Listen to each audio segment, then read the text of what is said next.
ہم وہی کہیں گے جو ہمارا دین ہم کو بتاتا ہے، عمل کرو تو تمہارا بھلا ہے۔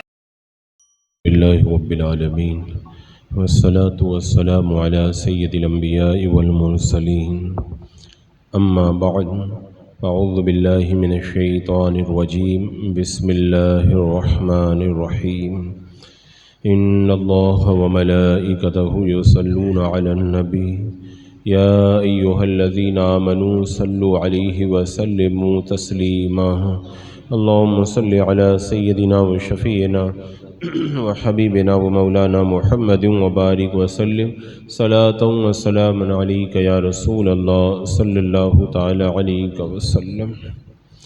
واتل علیہم نبأ ابراہیم اذ قال لأبیہ وقومہ ما تعبدون قالوا نعبد اصناما فنظل لها عاکفین۔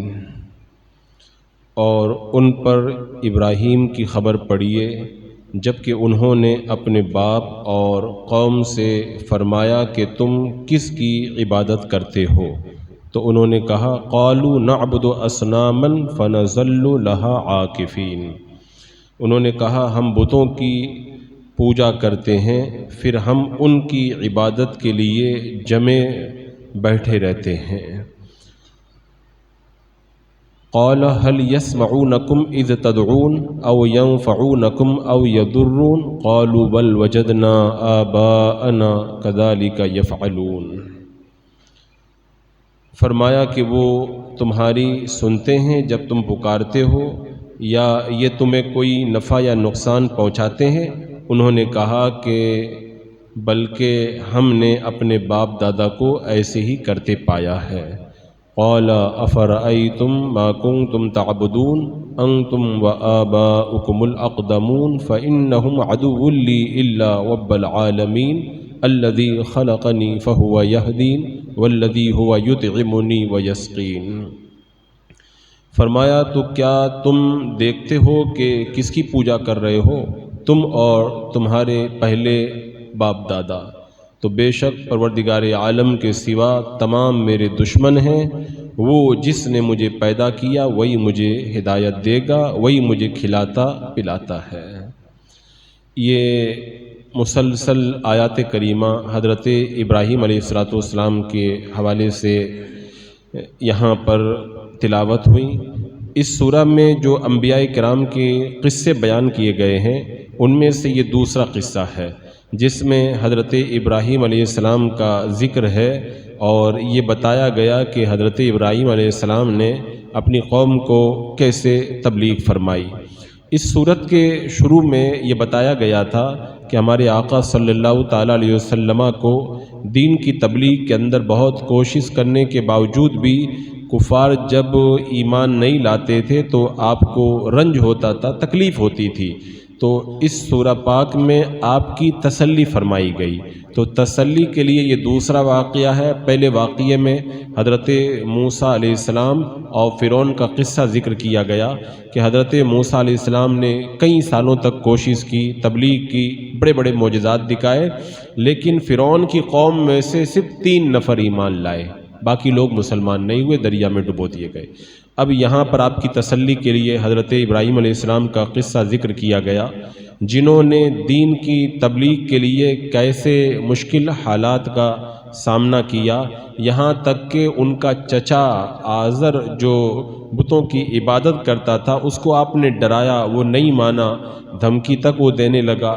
یہ سارے حالات جو ہیں وہ حضرت ابراہیم علیہ السلام کے سامنے پیش آئے، تو یہ بتایا گیا کہ محبوب اس سے پہلے بھی انبیاء کرام کو دین کی راہ میں بڑی تکلیفیں اٹھانی پڑی ہے۔ اچھا، یہاں پر حضرت ابراہیم علیہ السلام کا ذکر خاص طور سے اس لیے کیا گیا کہ مکہ والے حضرت ابراہیم علیہ السلام کی اولاد ہونے کی وجہ سے اس بات کو پسند کرتے تھے، بلکہ وہ فخر کرتے تھے اس بات پر کہ کوئی ہمیں ابراہیم علیہ السلام کی اولاد میں سے کہے۔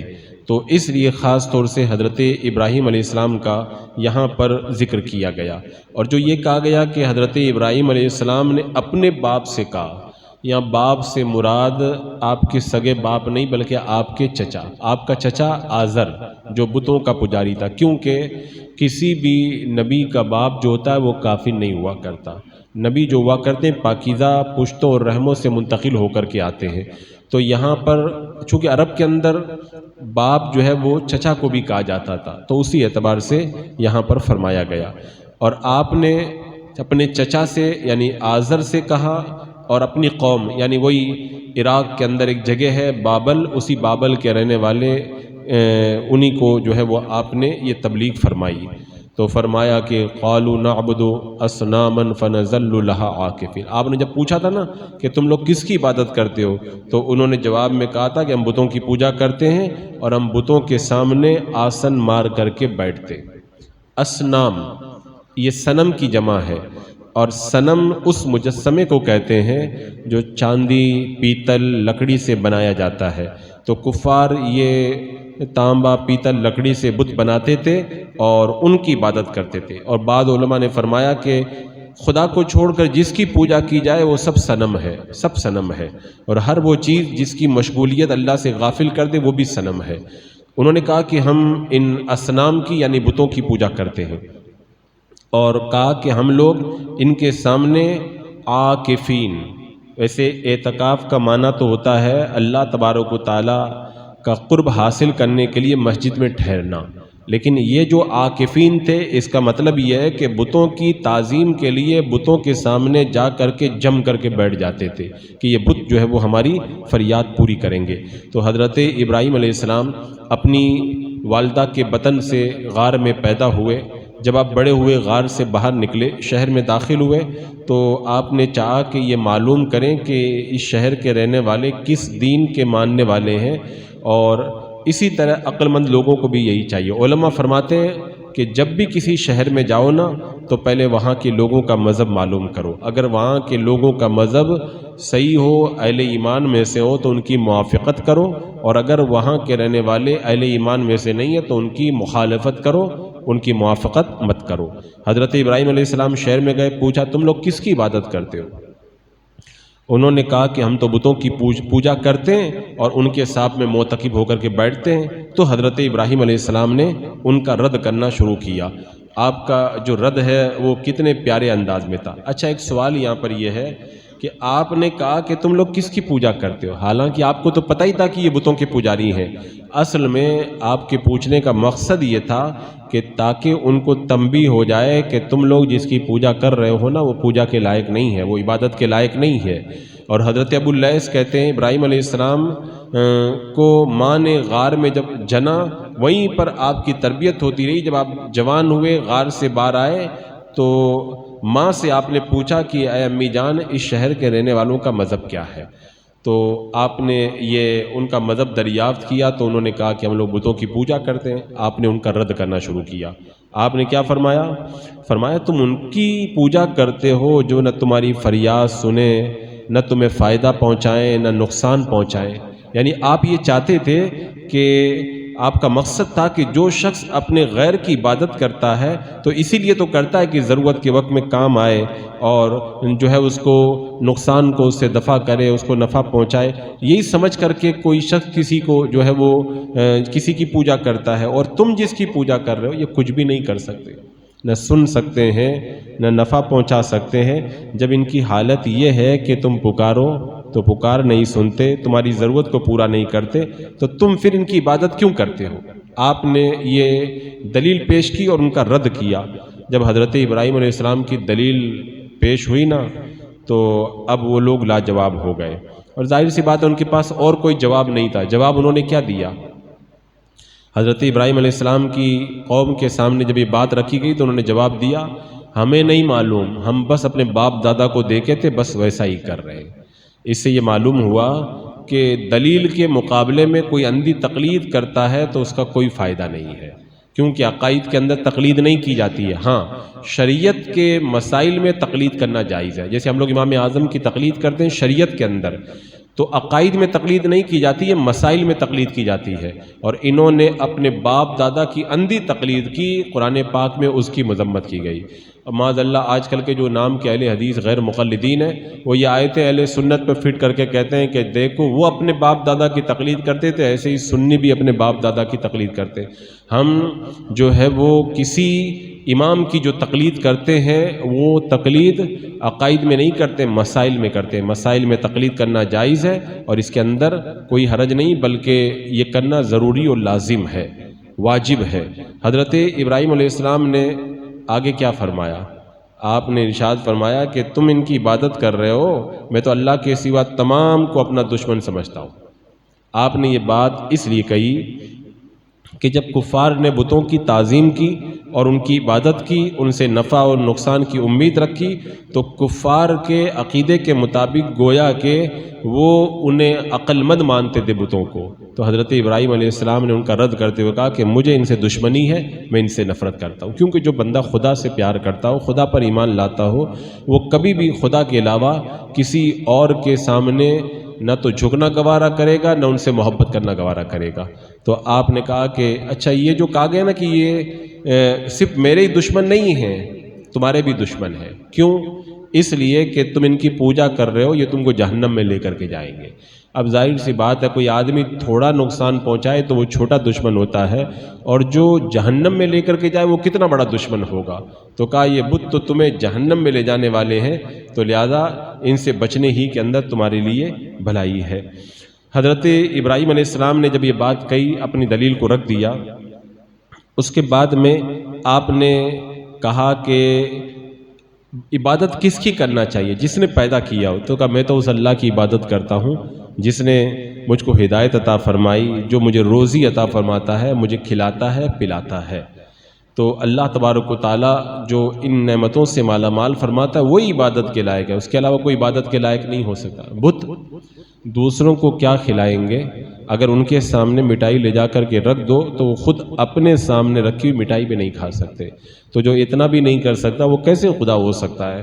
کہ میرا رب تو وہ ہے جو کھلاتا بھی ہے اور پلاتا بھی ہے.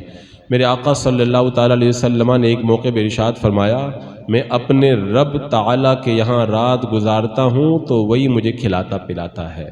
تو یہ محبوبین کی شان ہے کہ اللہ تعالیٰ اپنے محبوبین کو اس انداز کے اندر کھلاتا پلاتا ہے. حضرت انس رضی اللہ تعالیٰ عنہ بیان فرماتے ہیں اللہ کے رسول علیہ السلام نے فرمایا وصال کے روزے نہ رکھو. وصال کے روزے کا مطلب ہے کہ روزہ ختم ہونے کے بعد افطار نہ کرے اور پھر بندہ جو ہے وہ سحری بھی نہ کرے، دوسرا روزہ رکھ کے تیسرا چوتھا لگاتار بغیر افطاری اور بغیر سحری کے، ایسا روزہ رکھنا منع ہے. تو صحابہ کرام نے کہا یا رسول اللہ آپ تو وصال کے روزے رکھتے ہیں، یعنی سحری اور افطار کے بغیر روزے رکھتے ہیں آپ تو فرمایا تم میں سے کوئی میری طرح نہیں ہے.